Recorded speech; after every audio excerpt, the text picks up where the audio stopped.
Halo semuanya, kembali lagi bersama aku dan kali ini aku akan membahas sebuah topik yang berjudul self-diagnose, pengertian dan bagaimana cara kita menyikapinya. So, let's get started.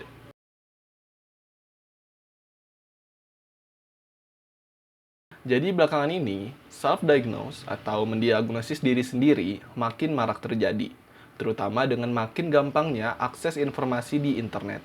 Banyak orang yang mencari tahu tentang gejala-gejala yang mereka rasakan dan mencoba mencari jawabannya sendiri. Tapi, apakah ini baik atau malah berbahaya? Yuk kita bahas lebih lanjut.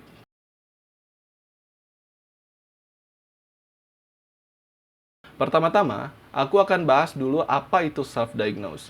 Self-diagnose adalah ketika seseorang mencoba mendiagnosis kondisi kesehatan dirinya sendiri berdasarkan informasi yang mereka temukan, biasanya yang ada di internet.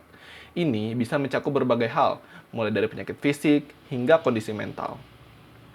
Di satu sisi, ini bisa jadi cara cepat untuk mendapatkan informasi awal tentang apa yang mungkin sedang terjadi dengan tubuh kita. Tapi di sisi lain, ini juga bisa menimbulkan banyak kekhawatiran dan salah paham.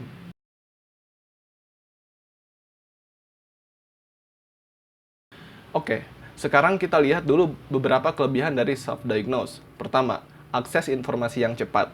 Dengan internet, kita bisa dengan mudah mencari tahu tentang gejala-gejala yang kita rasakan. Ini bisa membantu kita lebih sadar tentang kesehatan diri kita sendiri. Kedua, bisa jadi langkah awal untuk mencari bantuan medis. Kadang, self-diagnose bisa jadi pemicu buat kita untuk segera konsultasi ke dokter, terutama kalau kita merasa gejala yang kita alami itu cukup serius. Ketiga, hemat waktu dan biaya. Dengan self-diagnose, kita bisa mendapatkan gambaran awal tanpa harus langsung ke dokter, yang bisa menghemat waktu dan biaya transportasi atau konsultasi.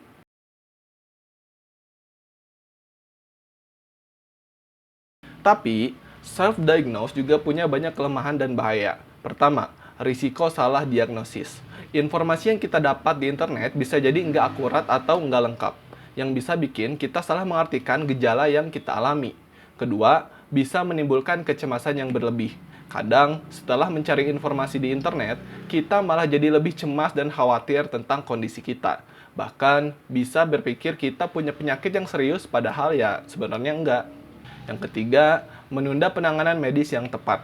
Kalau kita terlalu percaya sama self-diagnose, kita bisa jadi menunda untuk konsultasi ke dokter dan mendapatkan penanganan yang sebenarnya kita butuhkan.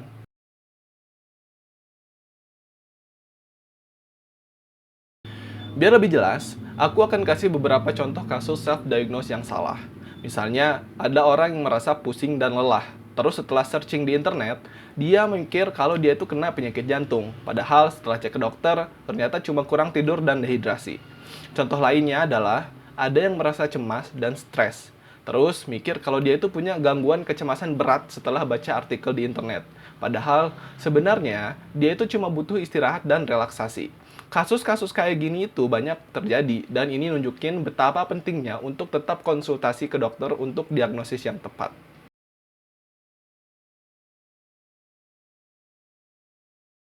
Nah, gimana sih cara kita menyikapi self-diagnose dengan bijak? Pertama, selalu ingat kalau informasi di internet itu cuma panduan awal, bukan pengganti konsultasi medis. Gunakan informasi itu sebagai referensi, tapi jangan langsung percaya sepenuhnya. Kedua, pilih sumber informasi yang kredibel. Banyak informasi di internet yang nggak bisa dipertanggungjawabkan. Pastikan kalian mencari informasi dari situs atau aplikasi yang terpercaya, seperti situs resmi kesehatan atau aplikasi yang dikembangkan oleh profesional medis. Ketiga, jangan ragu buat konsultasi ke dokter. Kalau kalian merasa gejala yang kalian alami serius atau nggak kunjung membaik, segera konsultasi ke dokter. Dokter punya pengetahuan dan alat yang lebih lengkap buat mendiagnosis dan menangani kondisi kalian. Keempat, jaga keseimbangan mental. Jangan biarkan informasi yang kalian dapat dari internet bikin kalian jadi cemas yang berlebihan. Selalu ingat buat menjaga kesehatan mental dengan beristirahat, relaksasi, dan berbicara dengan orang-orang terdekat.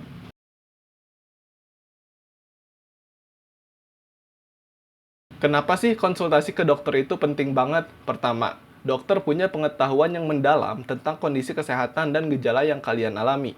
Mereka bisa memberikan diagnosis yang akurat dan penanganan yang tepat.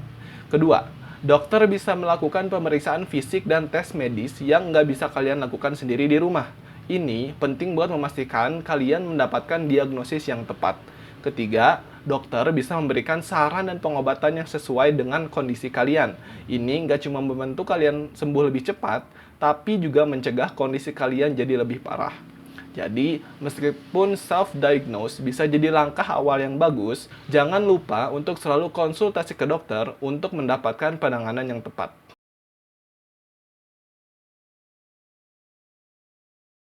So, kesimpulannya, self-diagnose itu bisa jadi alat yang berguna untuk kita lebih sadar tentang kesehatan kita sendiri. Tapi, kita juga harus hati-hati dan bijak dalam menggunakannya. Jangan sampai self-diagnose malah bikin kita jadi cemas berlebih atau salah dalam menangani kondisi kita. Selalu gunakan informasi dari internet sebagai panduan awal, tapi jangan lupa untuk selalu konsultasi ke dokter. So, semoga video ini bermanfaat. Thanks for watching. See you in the next video and keep learning.